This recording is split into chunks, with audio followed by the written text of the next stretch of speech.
Good morning student.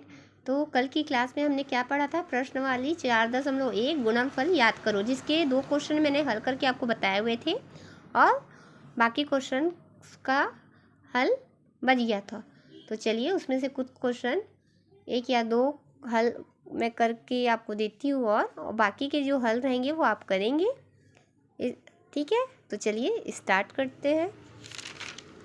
तो 2 question को हल कर दिया था मैंने आपसे कहा था कि मैं एक और क्वेश्चन को हल करके आपको समझाऊंगी और बाकी के बचे हुए कितने क्वेश्चन रहेंगे हमारे पास? क्वेश्चन 1 और क्वेश्चन 2, इसे आप खुद से सेल्फ हल करके देखेंगे।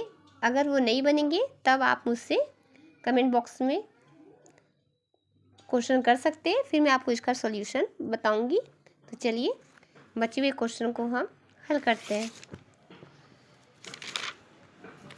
तो यहाँ तक मैंने बताया था क्या? कोष्टक 7x-6 कोष्टक 5x-2।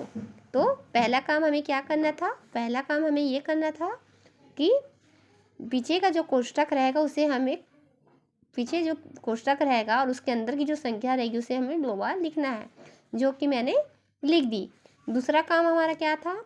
जो पहला ब्रैकेट रहेगा, ब्रैकेट नंबर 1, ब्रैकेट नंबर 2, जो ब्रैकेट नंबर पहला रहेगा उसको हमको वाली संख्या को क्या करना है? गुणा करना है। तो चलिए 7, यहाँ हमने 7x लिखा, यहाँ पे हमने -6x लिखा। तो माइनस क्यों लिखा? क्योंकि यहाँ पे माइनस है। अब इसका हम क्या करेंगे? गुणा करेंगे। 7 का गुणा हम 15 से करते तो हमें मिलता है 105। 105x की वर्ग -7 दूनी 14 x, क्योंकि यहाँ x है, ऋण 6 5 15 छक्की कितना होता है? 60x -6 दूनी माइनस प्लस हो गया, 6 दूनी 12। अब इतना करने बाद हम करेंगे, यहाँ बराबर का चिन्ह आप डाल लीजिएगा। फिर उसके बाद लिखेंगे 105 x की वर्ग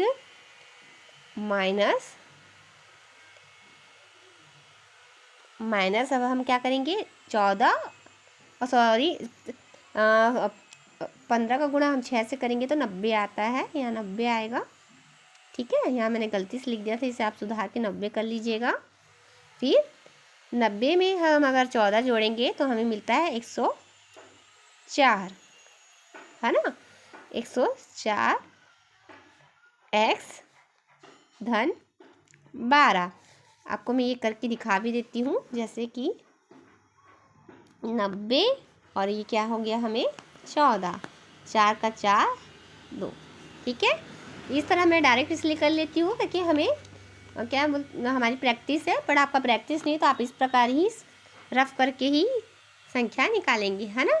ठीक, और देखिए कि यहाँ पे लिखा हुआ है 15 गुणित 7, 7 पंचे 35, 3 हाथ से 7 एकम 7, 8 9 10, तो 105 ये देखो।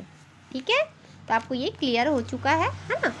अब इसके बाद इस तरह ये जो आया संख्या है, जो संख्या हमें प्राप्त हुई है, ये हमारा आंसर है।